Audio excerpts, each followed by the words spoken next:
What do you think when you look at me? A woman of faith, an expert, maybe even a sister, or oppressed, brainwashed, a terrorist, or just an airport security line delay. That one's actually true. If some of your perceptions were negative, I don't really blame you. That's just how the media has been portraying people who look like me.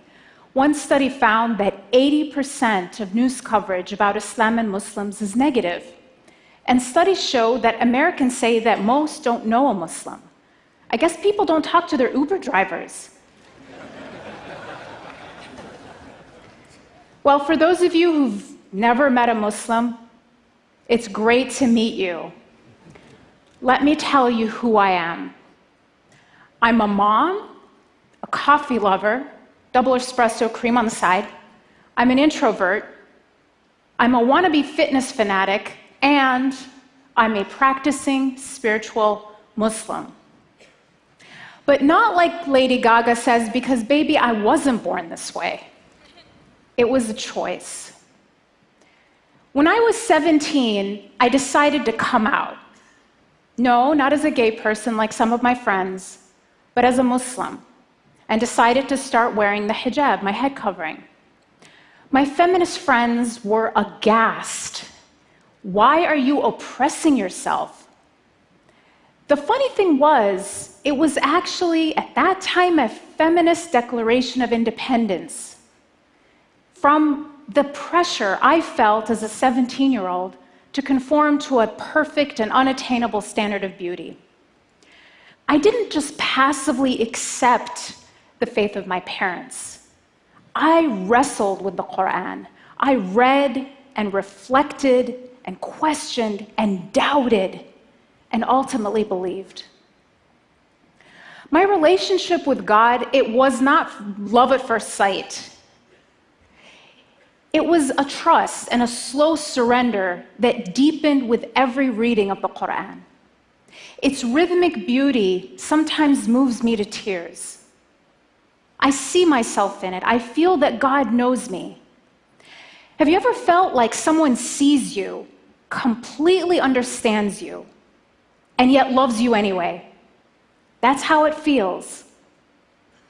And so later, I got married, and like all good Egyptians, started my career as an engineer. I later had a child after getting married, and I was living essentially the Egyptian-American dream. And then that terrible morning of September 2001. I think a lot of you probably remember exactly where you were that morning.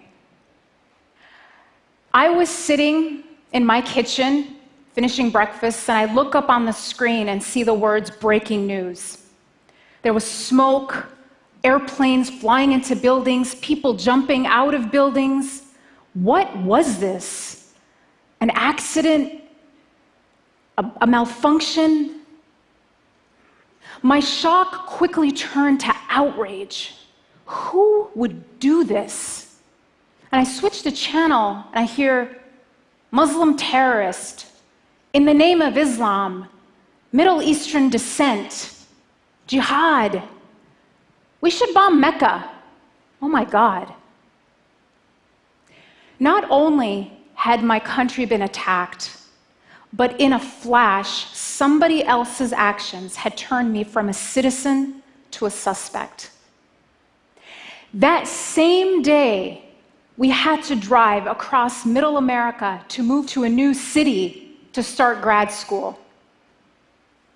And I remember sitting in the passenger seat as we drove in silence, crouched as low as I could go in my seat for the first time in my life, afraid for anyone to know I was a Muslim. We moved into our apartment that night in a new town in what felt like a completely different world. And then I was hearing and seeing and reading warnings from national Muslim organizations saying things like, be alert, be aware, stay in well-lit areas, don't congregate. I stayed inside all week. And then it was Friday, that same week, the day that Muslims congregate for worship.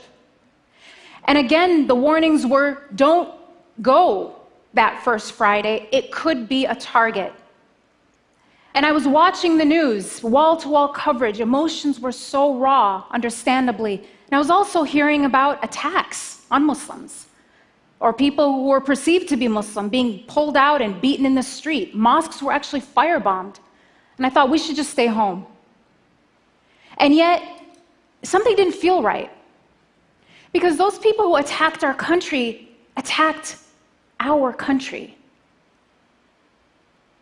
I get it that people were angry at the terrorists. Guess what? So was I. And so to have to explain yourself all the time isn't easy. I don't mind questions. I love questions. It's the accusations that are tough. Today we hear people actually saying things like, there's a problem in this country and it's called Muslims. When are we going to get rid of them? So some people want to ban Muslims and close down mosques. They talk about my community kind of like we're a tumor in the body of America. And the only question is, are we malignant or benign? You know, a malignant tumor you extract altogether, and a benign tumor you just keep under surveillance. The choices don't make sense because it's the wrong question. Muslims, like all other Americans, aren't a tumor in the body of America. We're a vital organ. Thank you.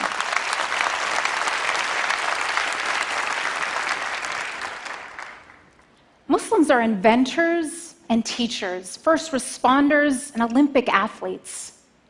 Now, is closing down mosques going to make America safer? It might free up some parking spots, but it will not end terrorism. Going to a mosque regularly is actually linked to having more tolerant views of people of other faiths and greater civic engagement. And as one police chief in the Washington, D.C. area recently told me, people don't actually get radicalized at mosques. They get radicalized in their basement or bedroom in front of a computer. And what you find about the radicalization process is it starts online, but the first thing that happens is the person gets cut off from their community, from even their family, so that the extremist group can brainwash them into believing that they, the terrorists, are the true Muslims, and everyone else who abhors their behavior and ideology are sellouts or apostates. So if we want to prevent radicalization, we have to keep people going to the mosque. Now, some will still argue Islam is a violent religion. After all, a group like ISIS bases its brutality on the Quran. Now, as a Muslim, as a mother, as a human being, I think we need to do everything we can to stop a group like ISIS. But we would be giving into their narrative if we cast them as representatives of a faith of 1.6 billion people. Thank you. ISIS has as much to do with Islam as the Ku Klux Klan has to do with Christianity.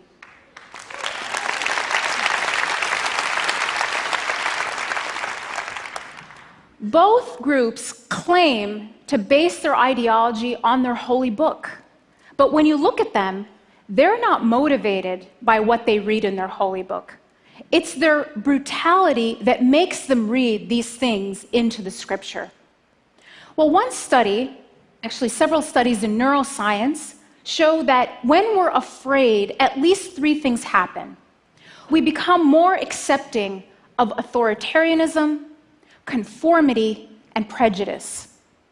One study showed that when subjects were exposed to news stories that were negative about Muslims, they became more accepting of military attacks on Muslim countries and policies that curtail the rights of American Muslims. Now, this isn't just academic. When you look at when anti-Muslim sentiment spiked between 2001 and 2013, it happened 3 times, but it wasn't around terrorist attacks. It was in the run-up to the Iraq War and during 2 election cycles. So Islamophobia isn't just the natural response to Muslim terrorism as I would have expected. It can actually be a tool of public manipulation, eroding the very foundation of a free society, which is rational and well-informed citizens. Muslims are like canaries in the coal mine. We might be the first to feel it, but the toxic air of fear is harming us all.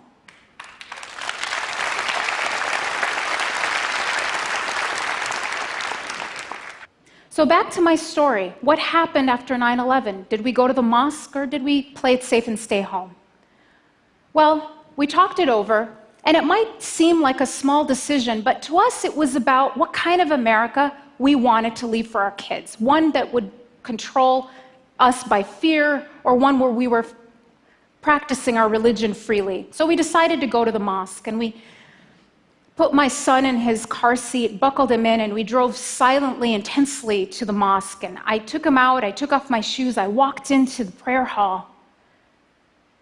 And what I saw made me stop. The place was completely full. And then the imam made an announcement thanking and welcoming our guests, because half the congregation were Christians, Jews, Buddhists, atheists, people of faith and no faith, who had come not to attack us, but to stand in solidarity with us.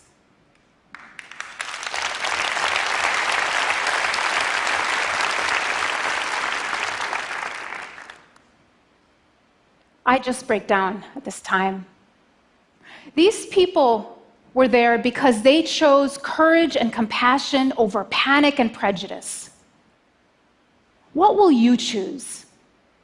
What will you choose at this time of fear and bigotry? Will you play it safe, or will you join those who say, we are better than that? Thank you.